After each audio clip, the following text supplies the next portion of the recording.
Tenemos que poner en el corazón, tenemos que poner nuestro corazón en la voluntad de Dios. Y Dios es el que mueve lo imposible. Eso es lo que Él se deleita en eso. Entonces no debemos dejar que nuestras imposibilidades nos detengan de hacer la voluntad de Dios. Porque cuando estamos con Dios, para Él no hay nada imposible. Y si para Él no hay nada imposible, para nosotros no hay nada imposible. Entonces Dios puede hacer cualquier cosa. Los hermanos debieran juntarse, si son pobres, juntarse un grupo de hermanos y decir cómo podemos salir como grupos, si realmente estamos aconsejados a salir como grupos, no salir solos. Salir como grupos para poder trabajar las parcelas donde vayamos a vivir, si no se puede comprar, arrendar algo. Pero buscar hacer la voluntad de Dios a cualquier costo, no poner excusas.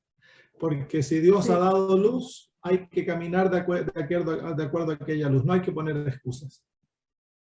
Van a haber muchos que van a salir en la última hora, en el último minuto van a salir y lo van a perder todo, habiendo tenido posibilidades de tener casa, todo, pero lo fueron retrasando, y cuando venga la crisis va a ser imposible venderlo, van a perder todo y van a salir con las manos una adelante y otra atrás, como decimos en Chile. Entonces los hermanos que hayan salido con anticipación los van a poder albergar. Dios habla de todas maneras, de varias maneras, y al final, cuando llegaron los ángeles a Lot, lo invitaron a salir. Después lo tuvieron que sacar de la mano, sacar volando. Entonces Dios habla, eventualmente el Señor grita. Y si no escuchamos, entonces pagamos las consecuencias. Fue lo que pasó con Israel cuando venía a Babilonia a destruir Jerusalén. Dios les dio lo que tenían que hacer, les dijo: cuando vengan, entréguense y no van a morir. Pero no quisieron entregarse y perecieron. Entonces, si nosotros no seguimos el plan divino, muestra que hay desobediencia en el corazón.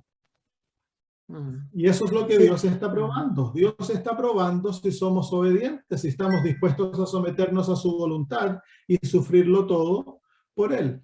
Ahora, por eso yo digo, hay que poner el corazón en la voluntad de Dios. Puede que nosotros no podamos cambiar nuestras circunstancias, pero Dios puede cambiar las circunstancias cuando nosotros ponemos el corazón y la voluntad a hacer lo que Él desea, lo que Él ha aconsejado. Pero en tiempos de crisis, el volumen del mensaje cambia. Cuando uno lee los mensajes de los profetas hablándoles a Jerusalén en tiempos, cuando no estaba la crisis de ¿cómo se llama? De Babilonia, los mensajes eran invitación, había mucho mensaje de amor, mucho arrepiéntete. Al final los profetas hablan, pero directamente y muy fuerte, para ver si alguno va a despertar y se va a salvar. Entonces, sí, debemos, ¿cómo se llama?, apelar de todas maneras, de todos ángulos, porque Dios habla de distintas maneras al corazón humano. Entonces, nunca debemos dejar el mensaje sin Cristo. Tiene que el mensaje estar imbuido en Jesús. Pero cuando Israel no respondió, Jesús dejó de hablar misericordiosamente y llamó a los fariseos, los llamó hipócritas, tumbas blanqueadas por fuera.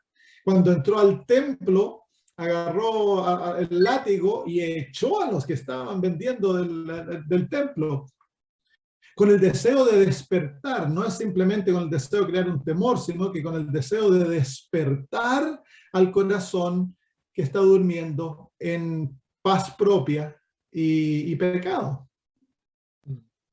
Entonces, tenemos el caso del mensaje de Jonás. Claro, el mensaje de Jonás fue un mensaje directo: arrepiéntanse o se mueren. y Jonás no tenía misericordia alguna, y sin embargo se despertaron y se arrepintieron. ¿Y qué hizo? El Señor los perdonó a todos.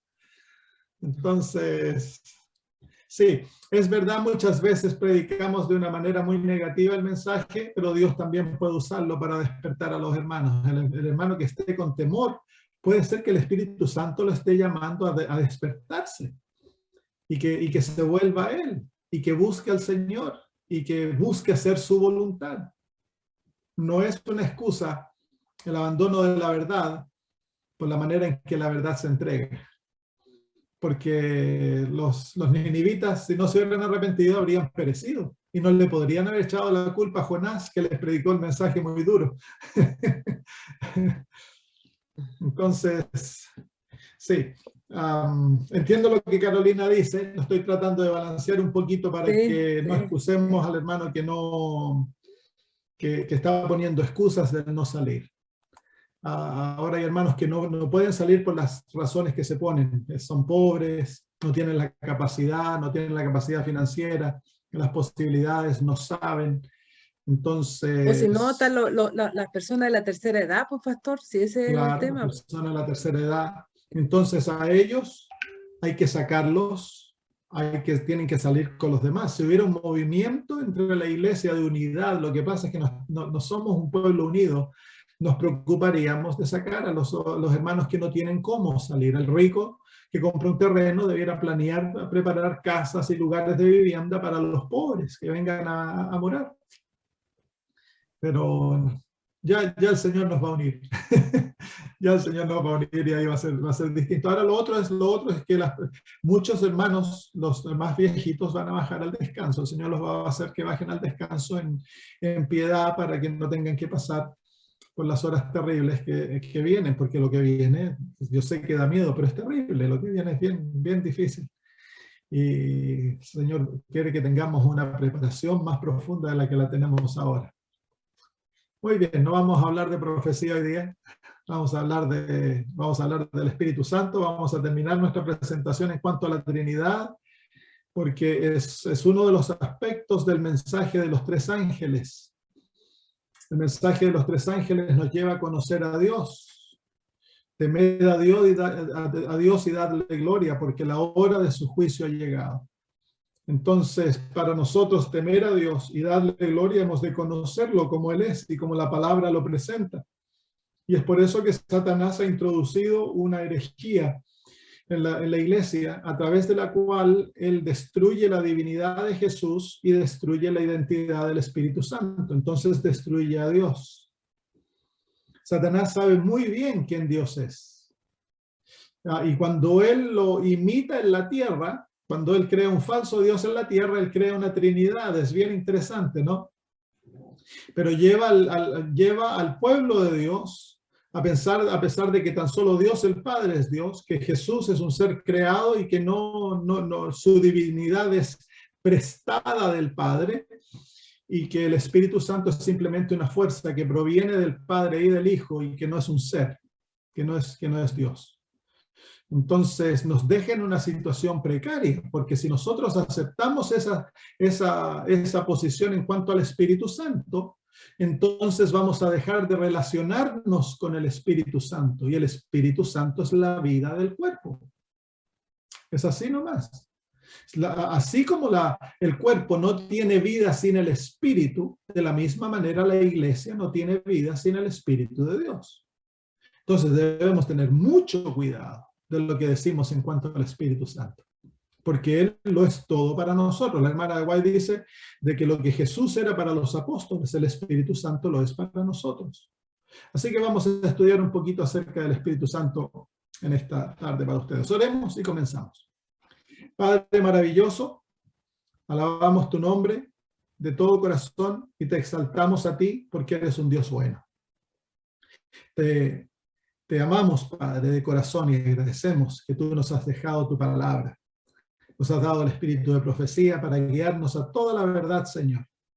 Y pedimos en el nombre de Jesús que nos des un corazón que ame la verdad, que busque la verdad a cualquier costo, Señor, y que estemos dispuestos a pagar cualquier precio por tener la verdad. Bendícenos, Padre, al estudiar en estos momentos acerca de tu espíritu. Haz que, Señor, el tema que declaro en nuestras mentes y que podamos comprenderlo y, Señor, asimilarlo en nuestra vida. Háblanos, Padre, nosotros, y guíanos en el nombre de Jesús. Amén.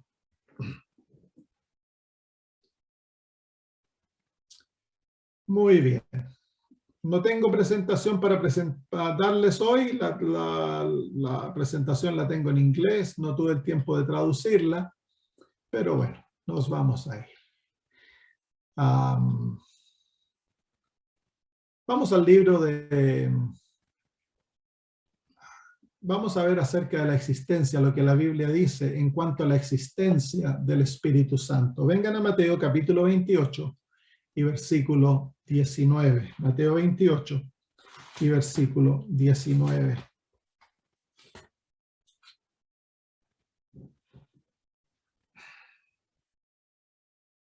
Mateo 28, versículo 19, un versículo conocido. Por tanto, id y hacer discípulos a todas las naciones, bautizándolos en el nombre del Padre y del Hijo y del Espíritu Santo.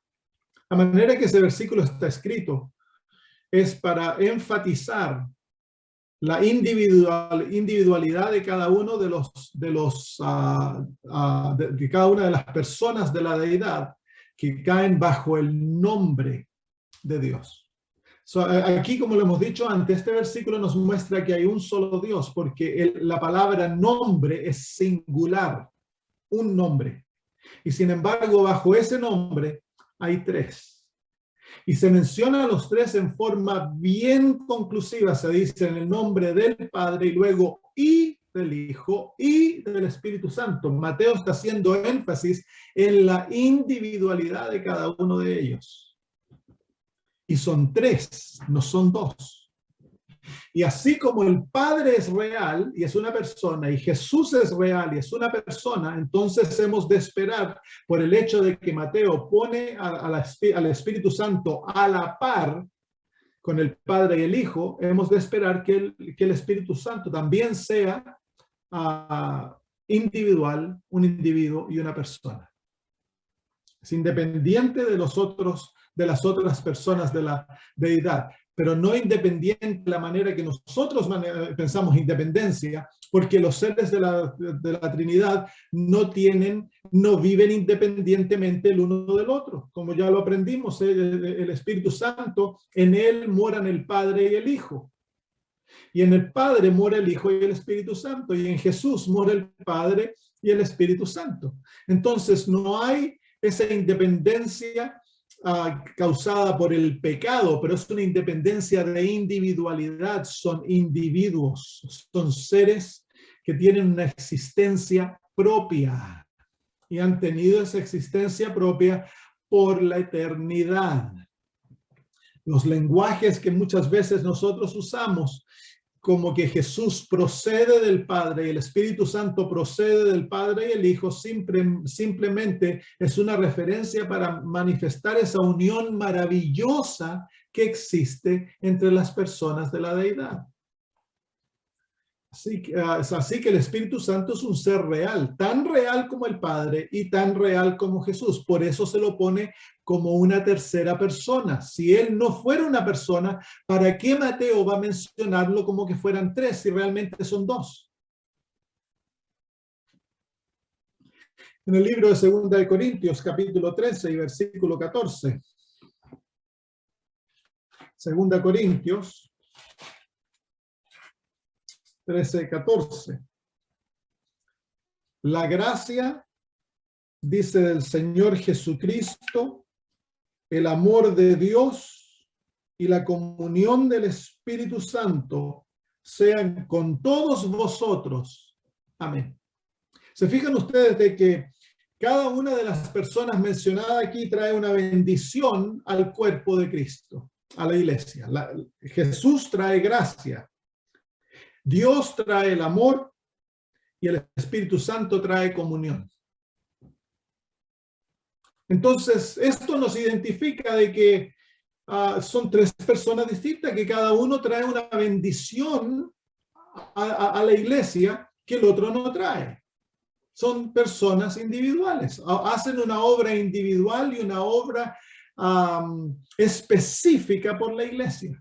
El Espíritu Santo es tan real como el Padre y como Jesús, tan real. Nosotros nunca dudaríamos la existencia del Padre como una persona y Jesús como una persona, porque es entonces que nosotros dudamos la existencia del Espíritu Santo como una persona y lo tratamos de minimizar a él como que simplemente fuera una energía.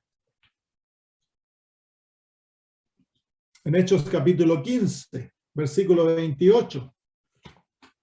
Hechos 15, 28.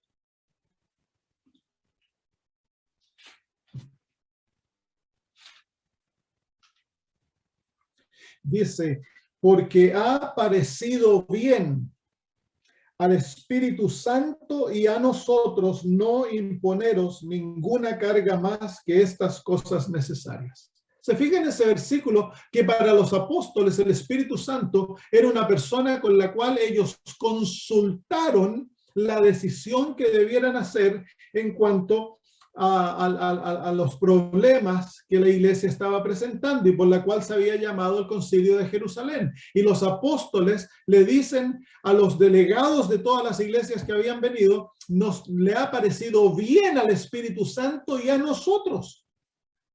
Entonces el Espíritu Santo es tan real como los apóstoles.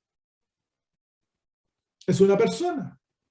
Consultaron juntos. El Espíritu Santo les mostró la voluntad de Dios.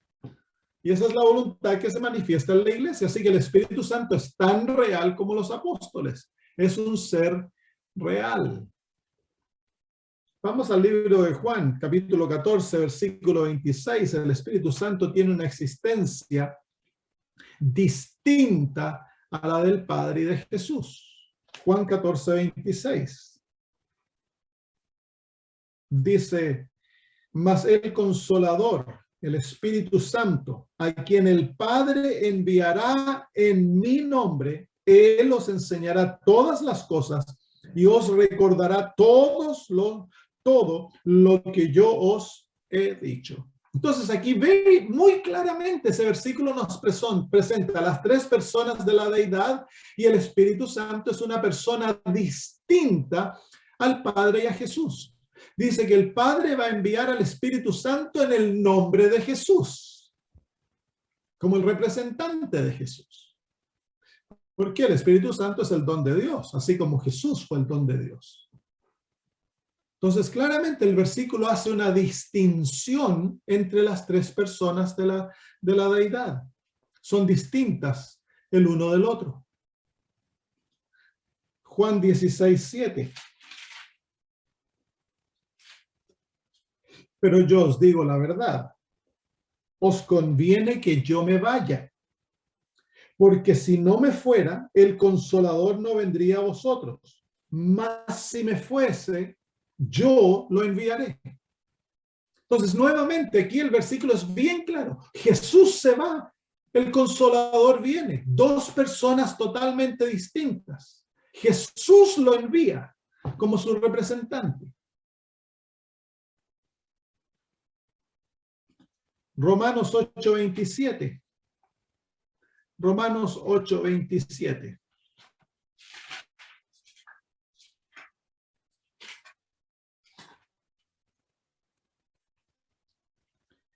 Romanos 8:27. Dice, mas el que escudriña los corazones sabe cuál es la intención del Espíritu, porque conforme a la voluntad de Dios intercede por los santos. Así que claramente aquí el Espíritu Santo es una persona distinta a Dios, porque dice que Él conoce la voluntad de Dios y de acuerdo a aquella voluntad Él intercede. Y dice que Dios conoce la intención del corazón del Espíritu. Entonces, claramente dos personas distintas se conocen íntimamente y obran juntos para la salvación del ser humano, pero son distintos. Primera de Corintios 2:10.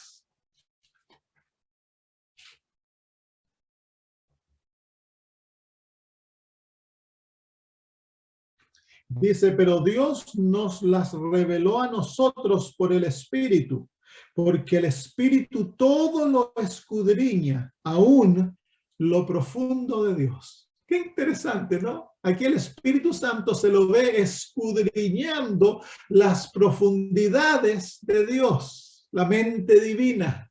Él conoce el corazón de Dios, conoce la voluntad divina. Y eso es lo que Él nos revela a nosotros.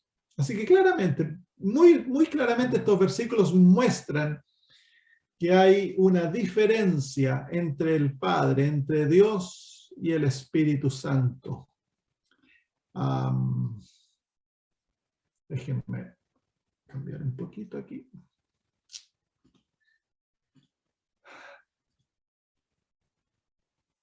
Vamos a ver otra cosa. Algunos dicen, bueno, pero es que la palabra espíritu, eso pareciera como que no es persona. Y más aún en el inglés antiguo, se traduce esa palabra espíritu, ghost, the Holy Ghost, el fantasma santo, se lo podría traducir en inglés. Entonces, eso ha contribuido a crear una manera de ver al Espíritu Santo como algo místico, como algo que no es real, no es tangible, si lo pudiéramos poner de esa manera. Pero veamos lo que la Biblia dice en cuanto a los espíritus. Vamos a Juan capítulo 4 y versículo 24. Juan 4, 24.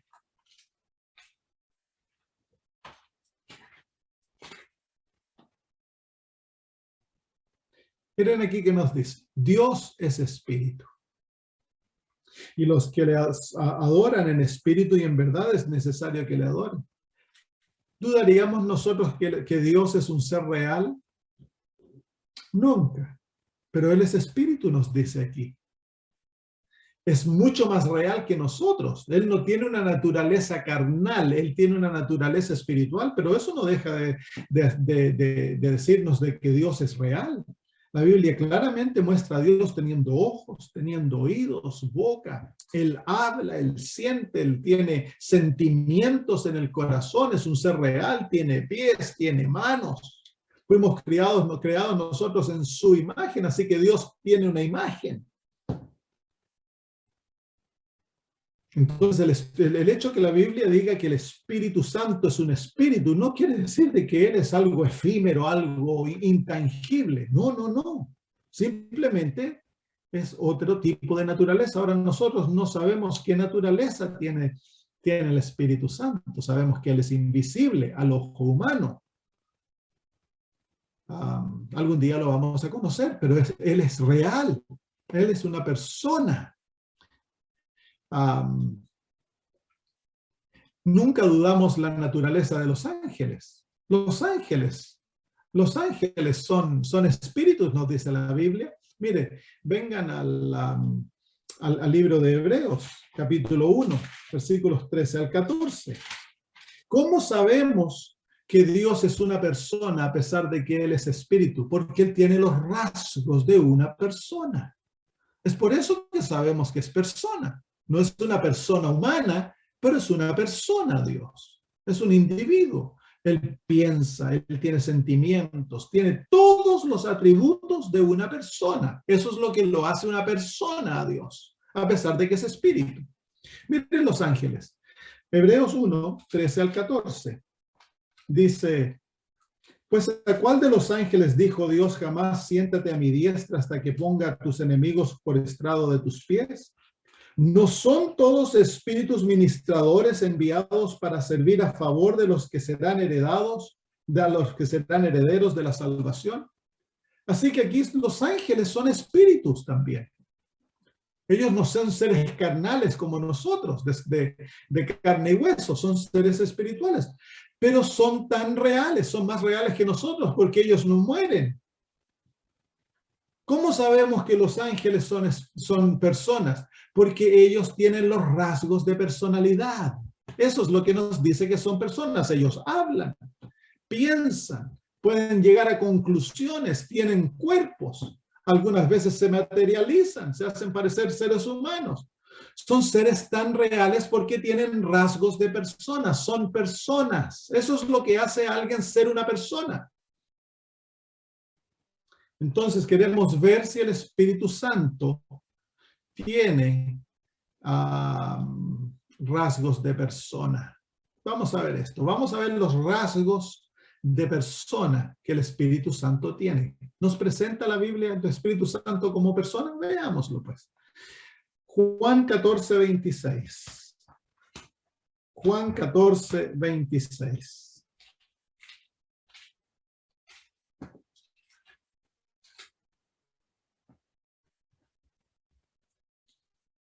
Mas el Consolador, el Espíritu Santo, a quien el Padre enviará en mi nombre, Él os enseñará todas las cosas y os recordará todo lo que yo os he dicho. ¿Qué capacidad de una persona tiene el Espíritu Santo en este versículo? Él nos enseña. ¿Cuándo fue la última vez que la electricidad te enseñó algo? A lo mejor de no meter los dedos al enchufe. Eso es lo único que la electricidad te puede enseñar.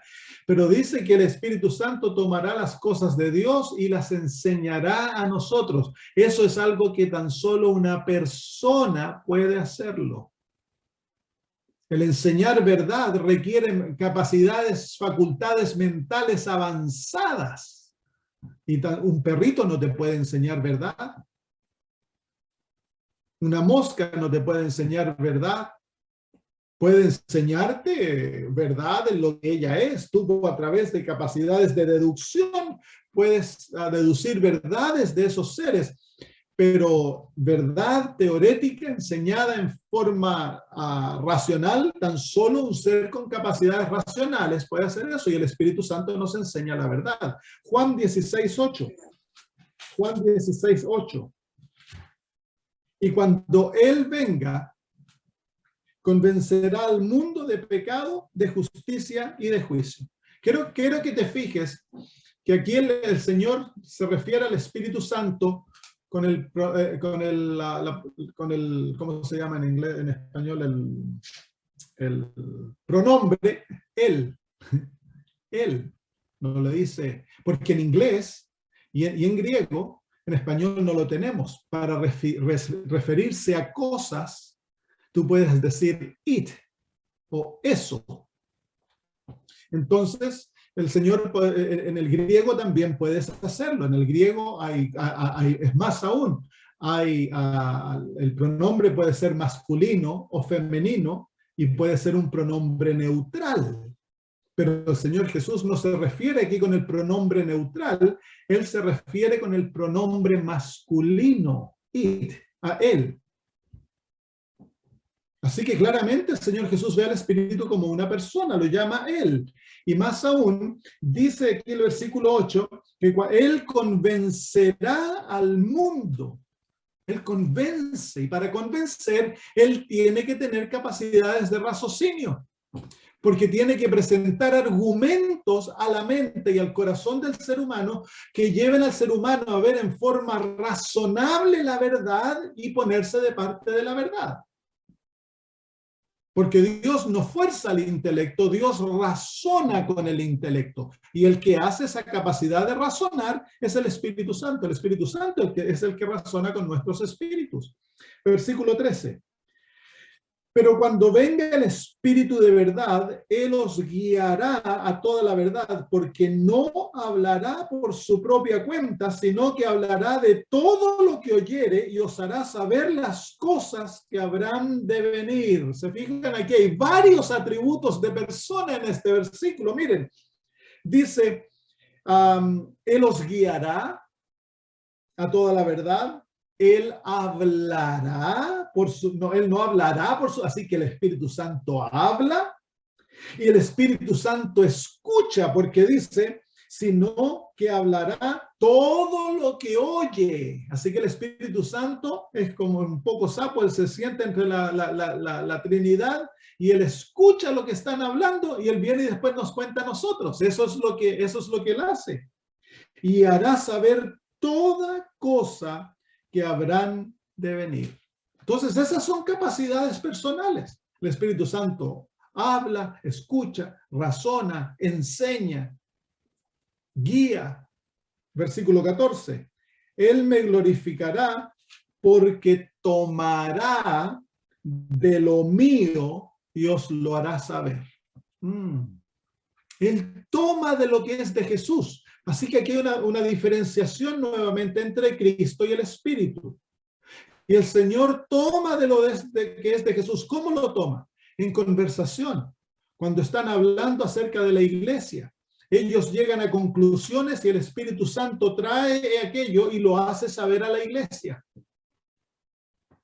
Entonces, esto pinta un cuadro totalmente distinto de lo que muchas veces se hace parecer al Espíritu. Vamos al libro de Hechos, capítulo 5.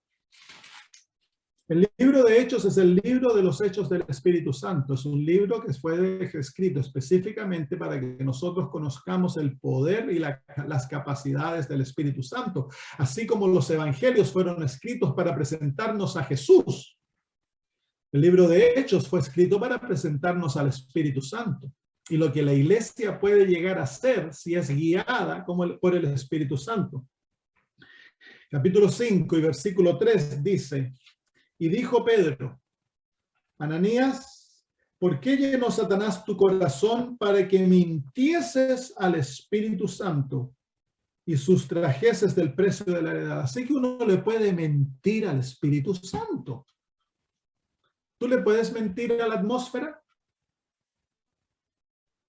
No, porque para tú mentirle a alguien, ese ser debe ser un ser moral que tiene la capacidad de tomar tu palabra y creerla. Entonces puedes mentirle. Muy bien, vamos al versículo 9. Y Pedro le dijo, ¿por qué convenisteis en tentar al Espíritu del Señor? He aquí la puerta a los pies de los que han sepultado a tu marido y te sacarán a ti. Así que podemos mentirle al Espíritu, podemos tentar al Espíritu. Esas son atributos de persona, hermanos. Nosotros como personas nos puedes mentir, nos pueden tentar. También al Espíritu Santo. Él es una persona, claramente, versículo 32. Y nosotros somos testigos suyos de estas cosas, y también el Espíritu Santo, el cual ha dado Dios a los que le obedecen. Así que el Espíritu Santo es un testigo. Y interesante que el apóstol se presenta a sí mismo como testigo y al Espíritu Santo a la par de él como testigo de estas cosas. Así que los apóstoles, ellos veían al Espíritu Santo como una persona, no lo veían como algo, lo veían como una persona que estaba obrando junto con ellos, que pasaba por las mismas experiencias que ellos pasaban. Hechos 7:51. Duros de cerviz e incircuncisos de corazón y de oídos, vosotros resistís siempre al Espíritu Santo, como vuestros padres, así también vosotros. Entonces aquí hay un acto moral, el acto moral de resistir al Espíritu Santo. ¿Cómo se lo resiste? Por no obedecer lo que Él enseña. Y es interesante que pone aquí, de la misma manera que los israelitas resistieron a Dios, ahora estaban resistiendo al Espíritu Santo. Otro versículo más. Hechos 10:19. Hechos 10:19. Aquí se ve al Espíritu Santo actuando en forma directa. Mire, dice, mientras Pedro pensaba en la visión, le dijo el Espíritu, he aquí 3 hombres te buscan.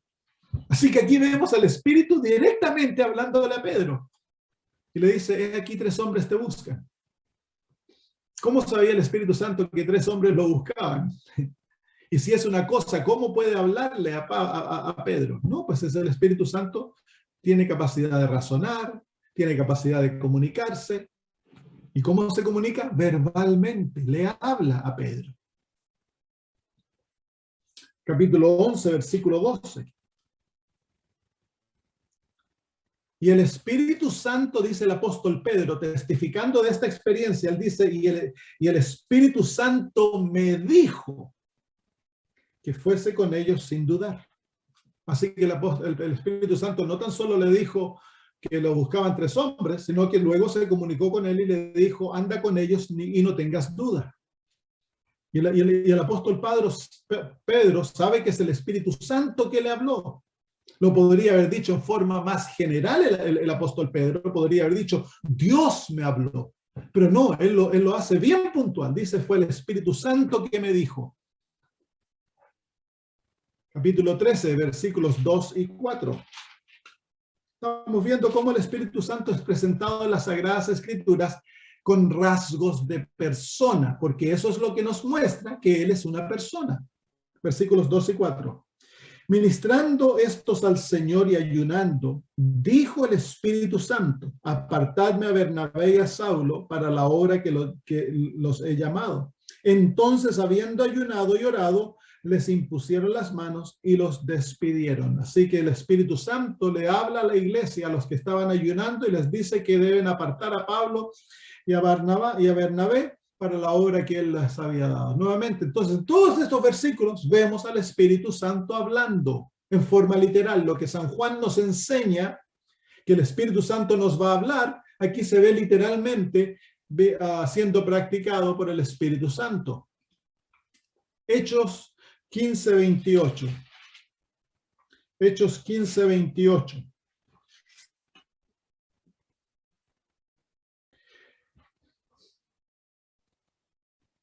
Dice así, porque ha parecido bien al Espíritu Santo y a nosotros no imponeros ninguna carga más que estas cosas necesarias. Este versículo nos muestra la capacidad de raciocinio que el Espíritu Santo, él puede discernir entre lo bueno y lo malo. Y cuando algo le parece bien, entonces lo comunica, pues. Capacidad de raciocinio, tiene poderes intelectuales. Hechos 16, 6 y 7. Hechos 16, 6 y 7. Y atravesando Frigia y la provincia de Galacia, les fue prohibido por el Espíritu Santo hablar palabra en Asia. Y cuando llegaron a Misia, intentaron ir a Bitinia, pero el Espíritu Santo no se los permitió. Así que aquí los apóstoles están interaccionando directamente con el Espíritu Santo. Tienen una relación íntima con el Espíritu Santo, así como los apóstoles tenían una relación directa e íntima como persona con Jesús cuando estaba en la tierra. Ahora los apóstoles tienen una relación, la misma relación con el Espíritu Santo. Y el Espíritu Santo los guía, el Espíritu Santo les dice lo que han de hacer, dónde han de ir, les prohíbe dónde no deben ir. Y ellos caminan de acuerdo a la voluntad del Espíritu Santo. Es una persona. Para ellos el Espíritu Santo era real y tan personal como Jesús.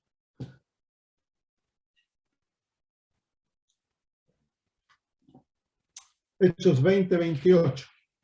¿Cuántas veces se nos muestra en el libro de Hechos al Espíritu Santo interaccionando con los apóstoles? 20:28 dice, por tanto, mirad por vosotros y por todo el rebaño en que el Espíritu Santo os ha puesto por obispos para apacentar la iglesia del Señor, la cual él ganó por su propia sangre. Así que aquí vemos al Espíritu Santo siendo una persona distinta a Jesús, y es él quien ha escogido los pastores de la iglesia y los ha puesto en sus posiciones. Entonces, claramente el Espíritu Santo, así como Jesús escogió a los apóstoles, el Espíritu Santo es el que escoge a los pastores de las iglesias. Interesante, ¿no? Romanos 8, 26 al 27. Estamos viendo las cualidades de persona que el Espíritu Santo posee. Romanos 8, 26 al 27. Dice, y de igual manera, el Espíritu nos ayuda en nuestra debilidad. Nos ayuda, Él es el Paracletos, Él es nuestro consejero, nuestro entrenador, nuestro ayudador. Y cuando somos débiles, Él nos ayuda. Y luego dice, Pues qué hemos de pedir como conviene no lo sabemos. Pero el Espíritu mismo intercede por nosotros con gemidos indecibles. Mas el que escudriña los corazones sabe cuál es la intención o el corazón o la mente del Espíritu, porque conforme a la voluntad de Dios intercede por los santos. Así que aquí vemos al Espíritu Santo haciendo una obra de intercesión. ¿Y cómo intercede? Dice, con gemidos indecibles. Él llora por nosotros ante el Padre, ante Dios. ¡Qué maravilloso cuadro del Espíritu Santo! Rogando en nuestro favor ante Dios. Y dice que Dios le conoce la mente al Espíritu Santo, porque Él sabe que Él ruega en nuestro favor de acuerdo a su voluntad. Así que aquí se establece la diferencia entre Dios y el Espíritu Santo, y se establece también la realidad de que el Espíritu Santo es un ser tan real como tú y yo, porque nosotros no sabemos pedir, así que Él pide en favor nuestro. Él ruega en favor nuestro. Qué maravilloso es este cuadro. Tenemos a el Padre nos ama. Jesús nos ama y vive para interceder por nosotros. El Espíritu Santo nos ama y está tan unido a nosotros que todo lo que nos toca el corazón del Espíritu. Y cuando pasamos por necesidades, Él llora, Él gime en nuestro favor para obtener lo que necesitamos. Qué maravilloso, ¿no? Qué cuadro más lindo. Y eso todo es destruido cuando se presenta el Espíritu Santo simplemente como una energía. Y se destruye su personalidad. Y tristemente yo he visto que muchos de estos hermanos que son antitrinitarios eventualmente terminan en una oscuridad. Muchos de ellos niegan a la iglesia adventista como la iglesia remanente, la acusan de ser Babilonia, se salen de la iglesia y muchos de ellos eventualmente terminan negando totalmente el cristianismo. Cuando ellos ven de que la hermana de White contradice lo que ellos dicen, entonces niegan la inspiración de Elena de White. Luego niegan la identidad del remanente y muchos de ellos terminan totalmente afuera del cristianismo, abandonan la fe. ¿Por qué? Porque al negar el Espíritu Santo quedan sin ayuda, pues. Quedan en oscuridad, quedan en completa oscuridad. Es muy peligroso lo que ellos hacen. Muy bien, sigamos adelante. Entonces, ¿cómo sabemos de que el Espíritu Santo es persona? Porque Él habla, Él dirige la obra de Dios, da mandamientos, Él enseña, Él convence, Él prohíbe, le podemos mentir, lo podemos entristecer, Él intercede por nosotros, Él llora. Entonces son todos atributos de persona, Él es una persona. La hermana de White dice, debemos entender que el Espíritu Santo, que es una persona tanto como Dios es una persona, está caminando en este terreno. Ella estaba hablando en el colegio de Avon y dijo esas palabras, que el Espíritu Santo es una persona tanto como Dios es una persona. Esa es una cita tan clara de que los antitrinitarios dicen de que esa cita se inventó después y se la insertó en los escritos de Elena de White. Pero eso no es verdad, porque uno puede ir y verla en el original.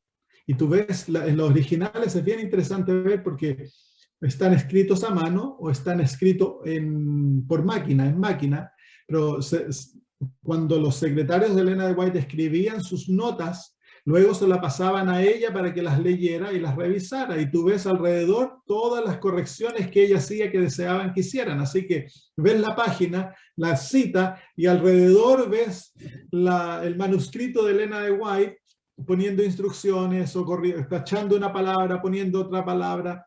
Pero la cita se encuentra totalmente incluida en eso, no está añadida, es algo que ella escribió.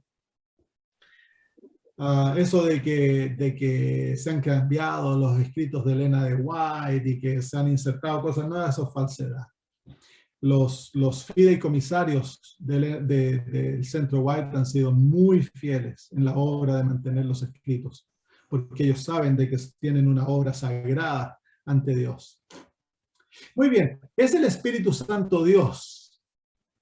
Bueno, el hecho que se lo presenta a él como parte de la deidad en Mateo capítulo 28, versículo 19, donde se menciona en el nombre del Padre, Hijo y del Espíritu Santo, debiera eso clarificarlo. Ese versículo es tan claro que los antitrinitarios han inventado también una enseñanza de que ese versículo no era original, fue añadido a la Biblia. Pero yo he estudiado aquello y no hay nadie que creíblemente enseñe de que ese versículo haya sido añadido. Se encuentra en los escritos más antiguos, ese versículo siempre se encuentra. Así que es un versículo creíble. Y lo tristemente que estos hombres, al enseñar aquellas cosas, no se dan cuenta de que ellos están destruyendo la confianza en el espíritu de profecía y en las Sagradas Escrituras. Para defender su doctrina, ellos están dispuestos a introducir dudas en cuanto a la confianza que podemos tener en la Biblia y en el espíritu de profecía. Y eso nos muestra que es mentira. Vamos al libro de Hechos, capítulo 5, versículos 3 y 4. ¿Es el Espíritu Santo Dios o es divino? Al decir Dios, no estamos diciendo que Él es Dios el Padre o que Él es Jesús. Estamos identificándolo como una de las personas de la Trinidad, de la deidad. Capítulo 5, versículos 3 y 4, que es el versículo que mayormente se usa para probar la divinidad de Él, pero hay otros versículos. Versículos 3 y 4 del capítulo 5 dijo, y le dijo Pedro a Ananías, ¿por qué llenó Satanás tu corazón para que mintieses al Espíritu Santo y sustrajeses del precio de la heredad? Reteniéndola no se te quedaba a ti y vendida no estaba en tu poder. ¿Por qué pusiste esto en tu corazón? No has mentido a los hombres, sino a Dios. Así que claramente el versículo 3 dice que Ananías le mintió al Espíritu Santo. Y en el versículo 4, el apóstol Pedro dice que le mintió a Dios. Así que podemos deducir claramente que el Espíritu Santo es Dios. Pero hay otros versículos que también nos ayudan a ver la divinidad del Espíritu Santo. En Génesis capítulo 1. Génesis capítulo 1, versículos 1 y 2. Ahora, la evidencia en cuanto a la divinidad del Espíritu Santo es indirecta. ¿Por qué es indirecta? Porque el Señor Jesús nos dice que el Espíritu Santo no va a hablar de Él, sino que va a hablar ¿de quién? De Jesús y del Padre. Entonces, ¿y quién fue el que inspiró la Biblia? Es el Espíritu Santo. Así que en la Biblia, pues es en la obra del Espíritu Santo, vamos a encontrar mucha evidencia en cuanto al Padre, mucha evidencia en cuanto a Jesús, poca evidencia en cuanto a sí mismo. Porque Él no habla de sí mismo, Él no atrae los ojos a Él. Y es por eso que la más grande evidencia del Espíritu Santo lo encontramos en las palabras de Jesús, porque Él trae gloria al Padre y al Espíritu Santo. Entonces es a través de sus palabras que aprendemos en cuanto al Espíritu Santo. Pero encontramos evidencia en las Sagradas Escrituras en algunos otros lados. Génesis 1, versículos 1 al 2 dice lo siguiente: en el principio creó Dios los cielos y la tierra. ¿Quién fue el que creó los cielos y la tierra? Dios. Y luego dice, y la tierra estaba desordenada y vacía, y las tinieblas estaban sobre la faz del abismo, y el Espíritu de Dios se movía sobre las aguas. Entonces, el versículo 1 nos dice que fue Dios el que creó el cielo y la tierra, y la primera persona que vemos de la deidad en la creación, ¿quién es? El Espíritu Santo. Así que claramente podemos concluir que el Espíritu de Dios es Dios. ¿Por qué? Porque la Biblia nos dice que en el principio Dios creó los cielos y la tierra. Así que las tres personas de la deidad participan en la creación y eso lo confirman las Sagradas Escrituras en varios lugares. Vamos al libro de Job, capítulo 33 y versículo 4. Job, capítulo 33 y versículo 4. Ya se nos pasó el tiempo ya. Muy bien, mire lo que dice aquí. Aquí ahora, miren cómo adjudica la creación del hombre al Espíritu. Dice, el Espíritu de Dios me hizo. Y el soplo del Omnipotente me dio vida. Así que aquí se muestra al Espíritu Santo como el creador del ser humano. Nosotros sabemos que fue Jesús quien nos creó. En el libro del capítulo 1 de Génesis, del capítulo 2 de Génesis, se muestra a Dios creando y soplando. Pero aquí se nos muestra al Espíritu Santo como que es el que sopla. Dice, el Espíritu de Dios me hizo y el soplo del Omnipotente me dio vida. Así que, ¿quién es el Espíritu aquí? Es el Omnipotente, es Dios. Hechos capítulo 28, versículos 25 al 27. Hechos 28, 25 al 27. Dice así, este es el apóstol Pablo hablando, dice... Y como no estuviesen de acuerdo entre sí al retirarse, les dijo Pablo estas palabras. Bien habló el Espíritu Santo por medio del profeta Isaías a nuestros padres diciendo, ve a este pueblo y diles, de oído oiréis y no entenderéis, y viendo veréis y no percibiréis, porque el corazón de este pueblo se ha engrosado y con los oídos oyeron pesadamente y sus ojos han cerrado para que no vean con los ojos y oigan con los oídos y entiendan de corazón y se conviertan y yo los sane. Quiero que noten ustedes que en estos versículos, el apóstol Pablo dice que esto fue lo que dijo el Espíritu Santo. Dice que el Espíritu Santo dijo a través de Isaías. Pero miren, vamos ahora a ver la cita original en el libro de Isaías, capítulo 6, versículos 9 y 10. Isaías capítulo 6, versículos 9 y 10.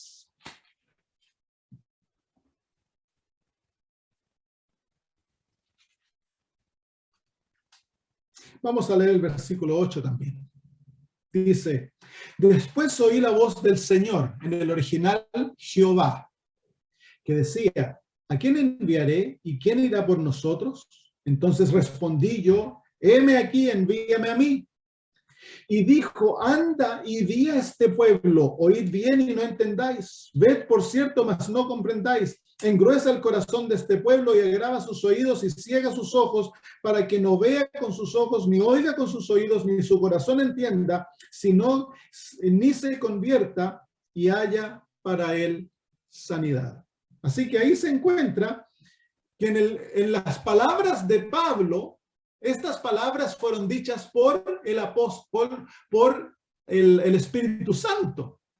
Pero Isaías nos muestra que es Jehová quien habla estas palabras. Entonces, claramente, en la mente del apóstol Pablo, el Espíritu Santo era Jehová. Entonces, ahora vemos que hay tres Jehovás. Como lo aprendimos anteriormente, la Biblia nos muestra bien claramente dos, que el Padre es llamado Jehová, que Jesús es llamado Jehová, y ahora en este versículo vemos claramente que el Espíritu Santo es llamado Jehová. Hermano, gracias. Así que tenemos las tres personas de la deidad pueden ser llamados por el nombre personal de Dios, Jehová. ¿Es el Espíritu Santo Dios? Claro que es Dios, no queda duda alguna. No tenemos tanta evidencia como para probar que Jesús es Dios, pero la evidencia es clara, bien, bien clara. Vengan a 1 Corintios 2, versículos 10 al 12. 1 Corintios 2, versículos 10 al 12. 1 Corintios 2, versículos 10 al 12.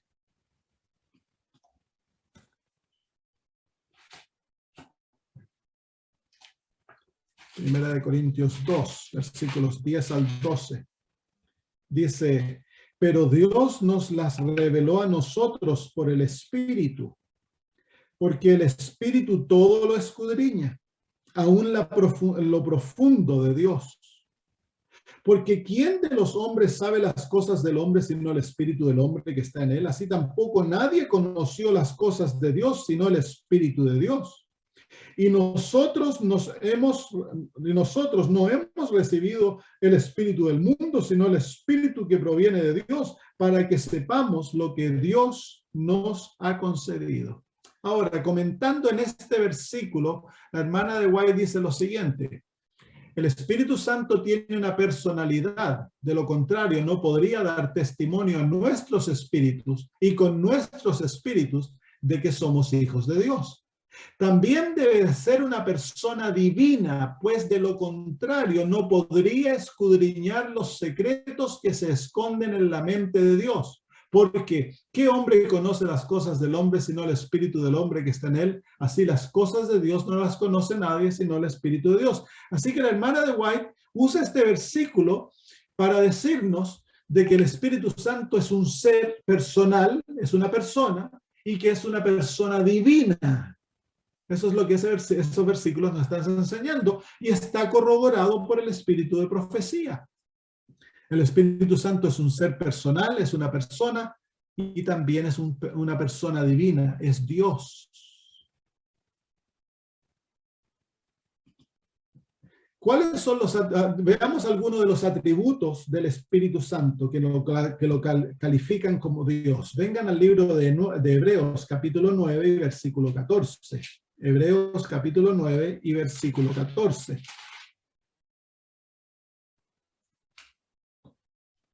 Hebreos capítulo 9 y versículo 14.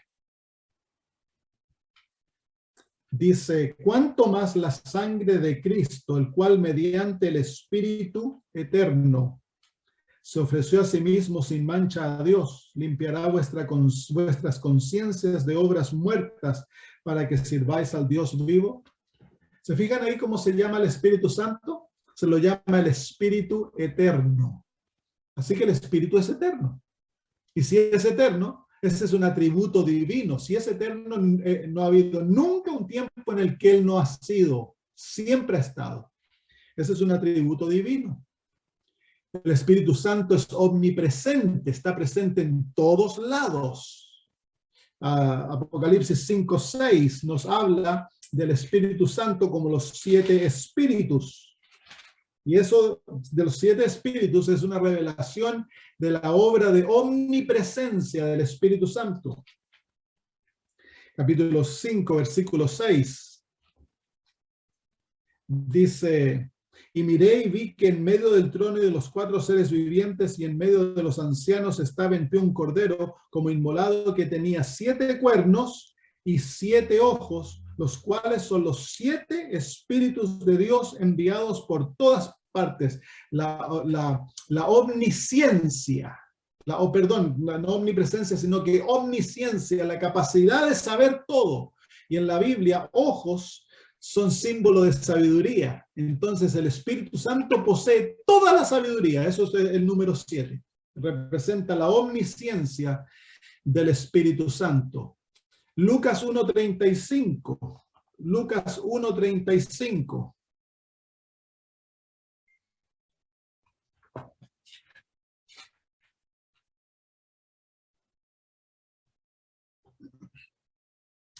Respondiendo el ángel le dijo: el Espíritu Santo vendrá sobre ti y el poder del Altísimo te cubrirá con su sombra, por lo cual también el santo ser que nacerá será llamado Hijo de Dios. Quiero que noten ahí cómo el Espíritu Santo es llamado también poder del Altísimo. El Espíritu Santo vendrá sobre ti y el poder del Altísimo te hará. Entonces, el Espíritu Santo es el Todopoderoso. El poder del Altísimo, se le adjudica el nombre de Dios a él, el Altísimo. La obra de la gestación de Cristo, la manifestación de la encarnación, fue la obra del Espíritu Santo. Fue el Espíritu Santo que concibió a Cristo en el vientre de María, por un milagro maravilloso que llevó a Dios ser gestado en el vientre de un ser humano y nacer como ser humano. Ese es el misterio más grande al que alguna vez se haya realizado. Y fue realizado por el poder del Altísimo, el Espíritu Santo. Así que Él es el omnipotente. Vengan a Juan 16:14. Juan 16:14.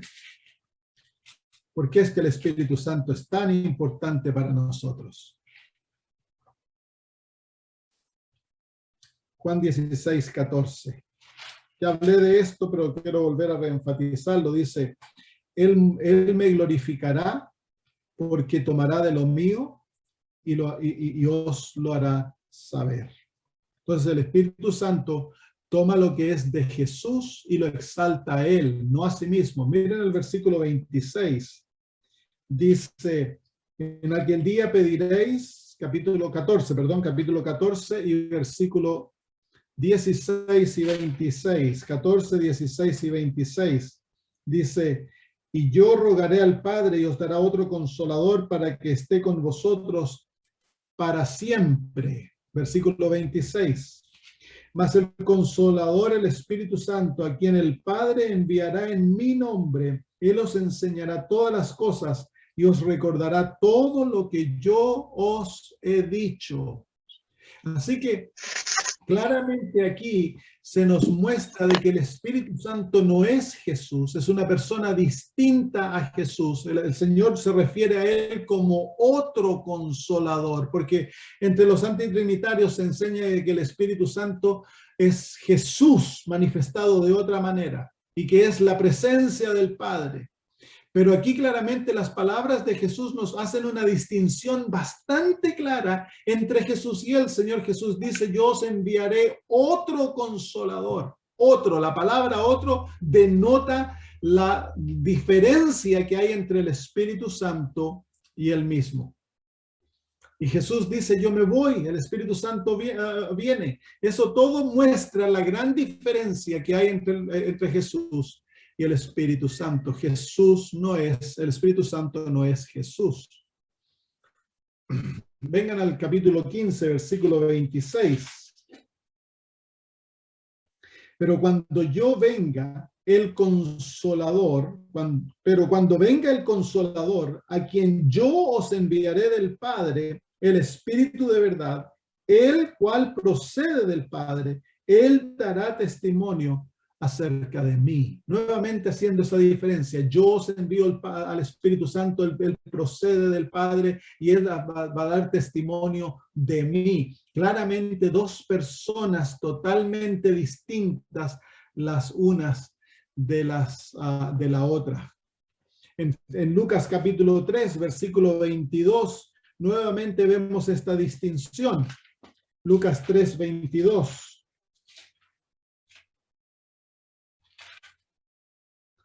Y descendió el Espíritu Santo sobre él en forma corporal, como paloma. Y vino una voz del cielo que decía, tú eres mi Hijo amado, en ti tengo complacencia. Nuevamente, aquí se ve claramente que Jesús y el Espíritu Santo son dos personas totalmente distintas. Jesús está como ser humano, el Espíritu Santo desciende como una entidad separada de Jesús, desciende sobre él en forma de paloma.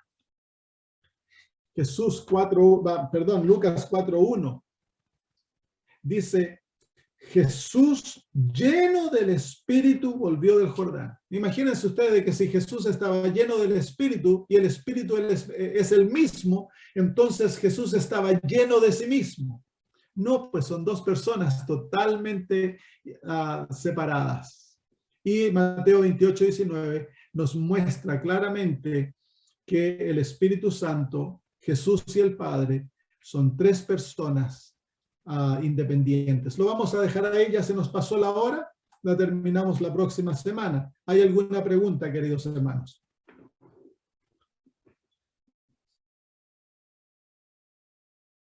Lo podemos hacer porque tenemos el ejemplo de los apóstoles.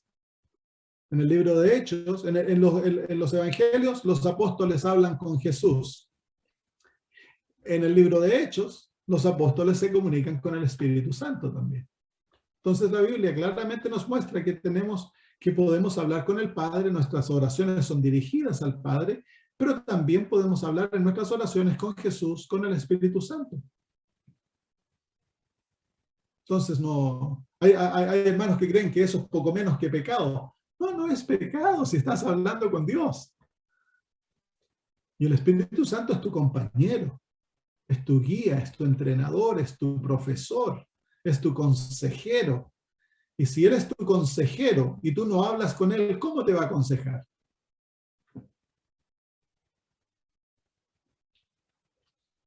Entonces es necesario que establezcamos una relación íntima con el Espíritu Santo, muy íntima.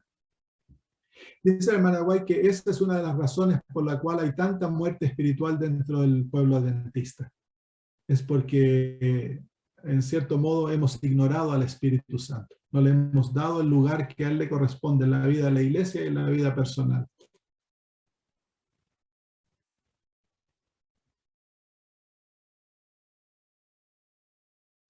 ¿Comenzó orándole al Espíritu Santo? Sí. Ya. Eso no está correcto porque la Biblia nos dice que hemos de dirigir nuestras oraciones al Padre.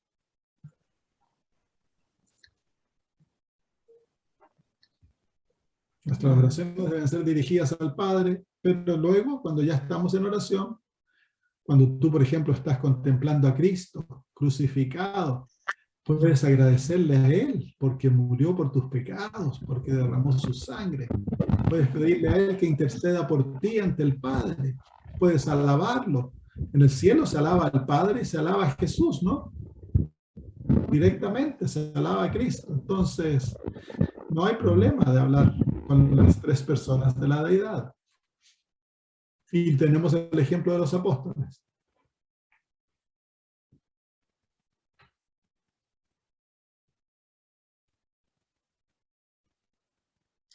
¿Hay alguna otra pregunta por ahí? Si nos relacionamos con Dios, nos hemos de relacionar con las tres personas, porque las tres personas son nuestro Dios.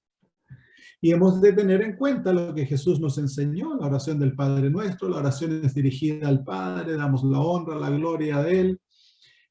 Y luego, en nuestra vida, a medida que caminamos, a medida oramos, y todo eso nos vamos, de acuerdo a la necesidad, al deseo del corazón, nos vamos relacionando, ya sea con Cristo, con el Espíritu Santo, con el Padre.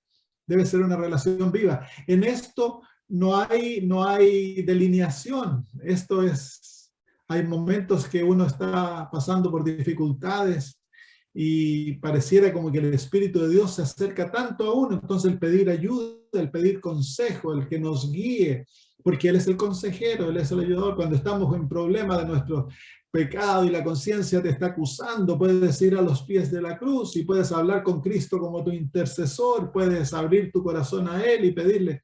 Entonces no hay reglas que se puedan usar de cómo aquí y cómo allá. La única regla que tenemos es que nuestras oraciones han de ser dirigidas al Padre, y eso no debemos olvidarlo.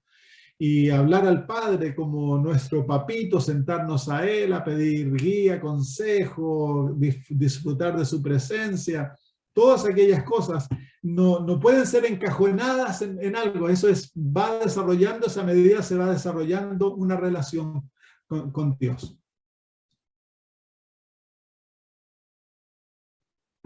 A lo mejor para algunos es un poquito difícil, porque entender cómo hacerlo, pero es cosa de comenzar a practicarlo. Se va a sentir un poquito difícil el hablar con el Espíritu Santo si nunca lo han hecho antes.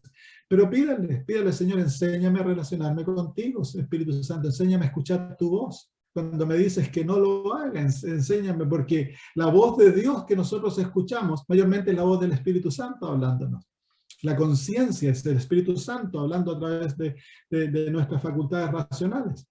Entonces, es importante que nosotros aprendamos a reconocer la presencia y la guía del Espíritu Santo y hacerlo mucho más real en nuestra vida.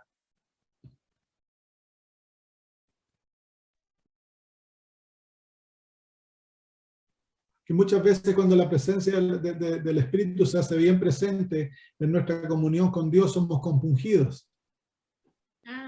Entonces, a mí también me pasa muchas veces especialmente cuando estoy adorando al Señor y confesando y todo ello, me lleva a las lágrimas. Al contemplar a Cristo muchas veces me lleva a las lágrimas. el verlo crucificado, sabiendo que murió por mí, que fueron mis pecados, que lo hizo sufrir, que Él padeció todo aquello por mi culpa, me lleva las lágrimas. ¿Sí? Así que hoy hemos aprendido claramente que podemos relacionarnos con el Espíritu Santo como una persona. Yo pienso que la más grande reticencia que nosotros tenemos de relacionarnos con el Espíritu Santo es porque no tendemos a verlo a Él como una persona. Entonces, claro, ¿quién se va a relacionar con el aire o con un espíritu? No es imposible, pero el Espíritu Santo es una persona. Y a Él le encanta, su deleite más grande es asistirte a ti en tu vida cristiana. Pero para ello tienes que estar consciente de su influencia, de su presencia, de su guía, de su voz, y comunicarte con Él. Él es tu compañero, Él es tu guía, Él es el que está al lado tuyo 24 horas al día.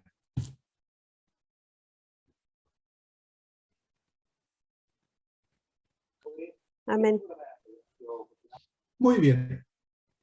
Terminamos entonces en oración y luego nos vamos. Querido amado Dios, cuán maravilloso es comprender las profundidades de los misterios de tu palabra. Y hoy hemos visto, Señor, al Espíritu Santo en toda su hermosura, porque realmente, Señor, Él cumple una labor tan linda, Señor, en nuestras vidas. Padre, queremos disculparnos, pedir perdón, porque por tanto tiempo a lo mejor, Señor, hemos ignorado al Espíritu Santo, porque no lo hemos comprendido, porque nos ha sido difícil, Señor, imaginar que podemos tener una relación con Él. Y queremos pedirte, Señor, que tu Espíritu llegue a ser mucho más presente en nuestras vidas. Haznos consciente de su presencia, de su influencia. Enséñanos, Señor, a vivir conscientemente que Él es el que camina junto a nosotros y trae tu presencia y la presencia de Jesús en nuestra alma, Padre. Por favor, suplicamos que el Espíritu Santo sea nuestro compañero diario, que aprendamos a amarle, que aprendamos a someternos a Él, a obedecerle, a caminar con Él, Padre. Gracias. En el nombre de Jesús. Amén.